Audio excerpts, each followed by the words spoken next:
Hi hello ನಮಸ್ಕಾರ. ನನ್ನ ಹೊಸ ವಿಡಿಯೋಗೆ ಸ್ವಾಗತ. ಗೈಸ್, ನಾನು ಇವತ್ತು ಈ ವಿಡಿಯೋದಲ್ಲಿ ದೋಸೆಗೆ ಪರ್ಫೆಕ್ಟಾಗಿ ಚೆನ್ನಾಗಿ ಒಳ್ಳೆ ಟೇಸ್ಟ್ ಕೊಡುವಂತಹ ಆಲೂಗೆಡ್ಡೆ ಪಲ್ಯನ ನಾನು ಇವತ್ತು ಈ ವಿಡಿಯೋದಲ್ಲಿ ತೋರಿಸ್ತಾ ಇದ್ದೀನಿ.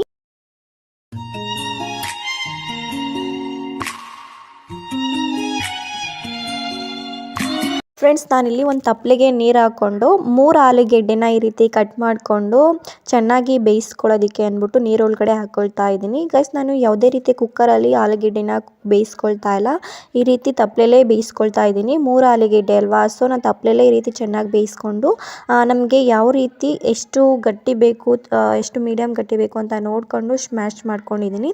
ನಾನಿವಾಗ ಒಂದು ಬಾಣಲೆಗೆ ಎಣ್ಣೆ ಹಾಕ್ಕೊಂಡು ಇದಕ್ಕೆ ಸಾಸಿವೆ, ಜೀರಿಗೆ, ಕರಿಬೇವು, ಒಣಮೆಣ್ಸಿಕಾಯಿ ಒಗ್ಗರಣೆಗೆ ಹಾಕ್ಕೊಳ್ತೀನಿ. ಫ್ರೆಂಡ್ಸ್, ಇದಕ್ಕೆ ಖಾರ ಇರೋ ಮೆಣಸಿಕಾಯಿನ ಚಾಯ್ಸ್ ಮಾಡಿಕೊಂಡ್ರೆ ಒಳ್ಳೆಯದು. ಖಾರ ಇದ್ದರೆ ಒಳ್ಳೆಯದು ಅಂದ್ಕೊಳ್ತೀನಿ, ಇಲ್ಲಾಂದರೆ ಅಷ್ಟು ಟೇಸ್ಟ್ ಸಿಗಲ್ಲ, ಅಷ್ಟು ಫ್ಲೇವರ್ ಕೂಡ ಸಿಗೋದಿಲ್ಲ. ಈ ಆಲೂಗೆಡ್ಡೆ ಪಲ್ಯಕ್ಕೆ ಹಸಿಮೆಣ್ಸಿಕಾಯಿ ಸ್ವಲ್ಪ ಮುಂದಾಗಿದ್ರೇ ಒಳ್ಳೆಯದು ಅಂತ ಹೇಳ್ತೀನಿ, ಒಂದೊಳ್ಳೆ ಟೇಸ್ಟ್ ಸಿಗುತ್ತೆ. ಇಲ್ಲಾಂದರೆ ಹಸಿಮೆಣ್ಸಿಕಾಯಿ ನೀವು ಕಮ್ಮಿ ಹಾಕ್ಬಿಟ್ರೆ ಅಷ್ಟೇನು ಬರೀ ಆಲೂಗೆಡ್ಡೆನೇ ಇರುತ್ತೆ, ಟೇಸ್ಟ್ ಸಿಗಲ್ಲ. ಸಾಸಿವೆ, ಜೀರಿಗೆ, ಕರಿಬೇವಿನ ಸೊಪ್ಪು, ಹಸಿಮೆಣ್ಸಿಕಾಯಿ ಎಲ್ಲ ಒಗ್ಗರಣೆ ಹಾಕಾದ್ಮೇಲೆ ನಾನು 2 ಮೀಡಿಯಮ್ ಸೈಜ್ ಈರುಳ್ಳಿನ ಕಟ್ ಮಾಡಿಕೊಂಡು ಹಾಕ್ಕೊಂಡಿದ್ದೀನಿ. ಗೈಸ್, ನಾನು ಆಲೂಗೆಡ್ಡೆ ಬೇಯಿಸೋದಕ್ಕೆ ನಾನು ಉಪ್ಪೇನೂ ಹಾಕಿ ಬೇಯಿಸಿರಲಿಲ್ಲ, ಹಾಗೆ ಬೇಯಿಸ್ಕೊಂಡಿದ್ದೆ. ನಾನು ಇವಾಗ ರುಚಿ ಎಷ್ಟು ಬೇಕು ಅಂತ ನೋಡಿಕೊಂಡು ರುಚಿಗೆ ತಕ್ಕಷ್ಟು ಉಪ್ಪನ್ನ ಸೇರಿಸ್ಕೊಳ್ತಾ ಇದ್ದೀನಿ. ಅಂದರೆ ಇವಾಗಲೇ ಉಪ್ಪು ಹಾಕ್ಕೊಂಡ್ರೆ ಈರುಳ್ಳಿನೂ ಸಹ ಚೆನ್ನಾಗಿ ಬೆಂದು ಈರುಳ್ಳಿಗೆಲ್ಲ ಚೆನ್ನಾಗಿ ರುಚಿ ಹಿಡಿಯುತ್ತದೆ. ಹಾಗೆ ಸ್ವಲ್ಪ ಕೊತ್ತಂಬರಿ ಸೊಪ್ಪನ್ನು ಸಹ ಹಾಕ್ಕೊಳ್ತಾ ಇದ್ದೀನಿ.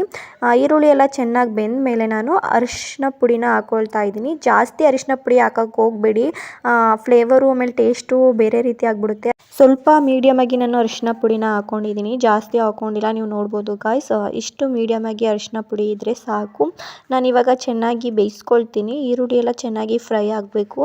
ಈರುಳ್ಳಿ ಎಲ್ಲ ಚೆನ್ನಾಗಿ ಫ್ರೈ ಆದಮೇಲೆ ನಾನು ಸ್ಮ್ಯಾಶ್ ಮಾಡ್ಕೊಂಡಿದ್ದೀನಲ್ಲ ಆಲೂಗೆಡ್ಡೆ, ಆ ಆಲೂಗೆಡ್ಡೆನ ನಾನು ಇದ್ರ ಜೊತೆಗೆ ಮಿಕ್ಸ್ ಮಾಡ್ಕೊಳ್ತೀನಿ. ಗೈಸ್, ನೀವು ನೋಡ್ಬೋದು ಇವಾಗ ಚೆನ್ನಾಗಿ ಈರುಳ್ಳಿ ಎಲ್ಲ ಚೆನ್ನಾಗಿ ಬೇಯ್ತಾ ಇದೆ. ಹಾಗೆ ಗೈಸ್, ಇದಕ್ಕೆ ಎಣ್ಣೆ ಸ್ವಲ್ಪ ಮೀಡಿಯಮ್ ಆಗಿರಬೇಕು, ಅತಿ ಕಮ್ಮಿ ಇರಬಾರ್ದು.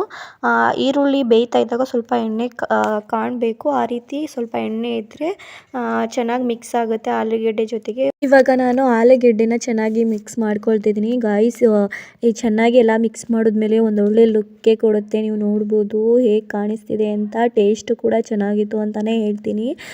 ನಾನಿವತ್ತು ದೋಸೆ ಮಾಡಿದ್ದೆ ಅಲ್ವಾ, ದೋಸೆಗೆ ಆಲೂಗೆಡ್ಡೆ ಪಲ್ಯ ಮತ್ತು ಚಟ್ನಿನ ಮಾಡಿದೆ. ಟೇಸ್ಟ್ ಮಾತ್ರ ಚೆನ್ನಾಗಿತ್ತು. ನಾನಿವಾಗ ಎಲ್ಲ ಆಲೂಗೆಡ್ಡೆ ಎಲ್ಲ ಒಗ್ಗರಣೆ ಜೊತೆಗೆ ಮಿಕ್ಸ್ ಮಾಡ್ಕೊಂಡ್ಮೇಲೆ ನಾನು ತೆಂಗಿನಕಾಯಿ ತುರಿನ ಹಾಕ್ಕೊಳ್ತಾ ಇದ್ದೀನಿ. ಗೈಸ್, ಕೊನೆಯಲ್ಲಿ ಇದಕ್ಕೆ ತೆಂಗಿನಕಾಯಿ ತುರಿ ಹಾಕೋದ್ರಿಂದ ಒಂದೊಳ್ಳೆ ಟೇಸ್ಟ್ ಸಿಗುತ್ತೆ ಅಂತಲೇ ಹೇಳ್ತೀನಿ. ಜಾಸ್ತಿ ಹಾಕೊಳ್ಳೋದಕ್ಕೆ ಹೋಗಬಾರ್ದು. ತೆಂಗಿನ ತುರಿನ ನಾವು ಎಷ್ಟು ಕ್ವಾಂಟಿಟಿಲಿ ಮಾಡಿರ್ತೀವಿ ನೋಡಿಕೊಂಡು ಅದಕ್ಕೆ ತಕ್ಕಂತೆ ನಾವು ತೆಂಗಿನ ತುರಿನ ಸ್ವಲ್ಪ ಹಾಕೋಬೇಕು. ಜಾಸ್ತಿ ಹಾಕೋಬಿಟ್ರೆ ಬರೀ ಕಾಯಿನೇ ಸಿಗುತ್ತೆ. ಸೊ ಸ್ವಲ್ಪ ಹಾಕೋಬೇಕು. ನಾನಿವಾಗ ಎಲ್ಲ ಚೆನ್ನಾಗಿ ಮಿಕ್ಸ್ ಮಾಡ್ಕೊಳ್ತಾ ಇದ್ದೀನಿ. ಯಾವ ರೀತಿ ಕಾಣಿಸ್ತಿದೆ ನೋಡ್ಬೋದು. ಕೊನೆಯಲ್ಲಿ ನಾನು ಕೊತ್ತಂಬರಿ ಸೊಪ್ಪನ್ನು ಸಹ ಹಾಕ್ಕೊಳ್ತಾ ಇದ್ದೀನಿ. ಮೊದಲೇ ಒಂದು ಸಲ ಕೊತ್ತಂಬರಿ ಸೊಪ್ಪನ್ನ ಈರುಳ್ಳಿ ಫ್ರೈ ಮಾಡಬೇಕಾದ್ರೆ ಸ್ವಲ್ಪ ಹಾಕಿದ್ದೆ. ಪುನಃ ಇವಾಗ ಒಂದು ಸಲ ಕೊನೆಯಲ್ಲಿ ಎಲ್ಲ ಮಿಕ್ಸ್ ಆದಮೇಲೂ ಸಹ ಒಂದು ಸಲ ಹಾಕ್ಕೊಂಡು ಎಲ್ಲ ಚೆನ್ನಾಗಿ ಮಿಕ್ಸ್ ಮಾಡ್ಕೊಂಡಿದ್ದೀನಿ. ಗೈಸ್, ನೀವು ನೋಡ್ಬೋದು ಯಾವ ರೀತಿ ಕಾಣಿಸ್ತಿದೆ ಅಂತ. ನಾನು ಇದಕ್ಕೆ ಯಾವುದೇ ರೀತಿ ನೀರನ್ನ ಸೇರಿಸಿಲ್ಲ. ನಾನು ಎಷ್ಟು ಸ್ಮ್ಯಾಶ್ ಮಾಡಿ ಮಡಿಕೊಂಡಿದ್ದೆ ಆಲೂಗೆಡ್ಡೆನ ಅಷ್ಟು ಮಾತ್ರ ನಾನು ಒಗ್ಗರಣೆ ಕೊಟ್ಬಿಟ್ಟು ಈ ರೀತಿ ಮಿಕ್ಸ್ ಮಾಡ್ಕೊಂಡಿದ್ದೀನಿ. ಹೊರಗಡೆ ಒಂದೊಂದ್ಸಲ ಹೋಟೆಲ್ಗಳಲ್ಲಿ ದೋಸೆ ಏನಾದರೂ ನಾವು ತೊಗೊಂಡ್ರೆ ಆಲ್ಮೋಸ್ಟ್ ಆಲೂಗೆಡ್ಡೆ ಪಲ್ಯನೂ ಕೊಟ್ಟಿರ್ತಾರೆ, ಬಟ್ ಅಷ್ಟೇನು ಟೇಸ್ಟ್ ಇರೋದಿಲ್ಲ, ಖಾರನೂ ಇರೋಲ್ಲ, ಉಪ್ಪನ್ನು ಇರೋದಿಲ್ಲ. ಗೈಸ್, ನಾನು ಹೇಳ್ತೀನಿ, ನಾನು ಕೂಡ ಟೇಸ್ಟ್ ಮಾಡಿ ನೋಡಿದ್ದೀನಿ. ಅದರಲ್ಲಿ ಆಲೂಗೆಡ್ಡೆ ಅರಿಶಿನ ಬಿಟ್ಟರೆ ರುಚಿನೂ ಇಲ್ಲ, ಈ ರೀತಿ ಒಗ್ಗರಣೆ, ಸಾಸಿವೆ, ಈರುಳ್ಳಿ ಆ ಥರ ಏನೂ ಇಲ್ಲವೇ ಇಲ್ಲ ಅಂತಲೇ ಹೇಳ್ತೀನಿ. ಗೈಸ್, ಎಲ್ಲ ಹೋಟೆಲ್ಗಳಲ್ಲೂ ಅಲ್ಲ ಗೈಸ್, ಕೆಲವೊಂದು ಹೋಟೆಲ್ಗಳಲ್ಲಿ ಈ ರೀತಿ ಇರುತ್ತೆ. ನಾನು ಕೂಡ ಒಂದು ಕಡೆ ತೊಗೊಂಡಾಗ ಈ ರೀತಿ ಎಕ್ಸ್ಪೀರಿಯೆನ್ಸ್ ಆಗಿತ್ತು. ನಾವು ಮನೇಲೇ ಈ ರೀತಿ ಸ್ಪೈಸಿಯಾಗಿ ಆಲೂಗೆಡ್ಡೆ ಪಲ್ಯನ ಈ ರೀತಿ ಮಾಡಿಕೊಂಡ್ರೆ ದೋಸೆ ಜೊತೆಗೆ ಒಂದೊಳ್ಳೆ ಟೇಸ್ಟ್ ಅಂತಲೇ ಹೇಳ್ತೀನಿ. ನೋಡೋಕ್ಕೂ ಗೈಸ್ ಯಾವ ರೀತಿ ಲುಕ್ಕಾಗಿ ಕಾಣಿಸ್ತಿದೆ ಅಂತಲೂ ಹೇಳ್ಬೋದು. ಕೊನೆಯದಾಗಿ ಕೊತ್ತಂಬರಿ ಸೊಪ್ಪನ್ನ ಆಲೂಗೆಡ್ಡೆ ಪಲ್ಯಕ್ಕೆ ಹಾಕೋ ಮೂಲಕ ಒಂದೊಳ್ಳೆ ಲುಕ್ ಕ್ರಿಯೇಟ್ ಮಾಡ್ಕೋಬೋದು.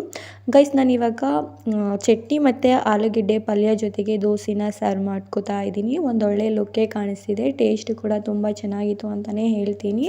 ಫ್ರೆಂಡ್ಸ್, ಆಲೂಗೆಡ್ಡೆ ಪಲ್ಯ ರೆಸಿಪಿ ನಿಮಗೆ ಇಷ್ಟ ಆಗಿದೆ ಅಂತ ಭಾವಿಸ್ತೀನಿ. ಗೈಸ್, ಹಾಗೆ ಇನ್ನೂ ನನ್ನ ಚಾನಲ್ ಯಾರೆಲ್ಲ ಸಬ್ಸ್ಕ್ರೈಬ್ ಮಾಡ್ಕೊಂಡಿಲ್ಲ, ಪ್ಲೀಸ್ ನನ್ನ ಚಾನಲ್ ಸಬ್ಸ್ಕ್ರೈಬ್ ಮಾಡ್ಕೊಳ್ಳಿ.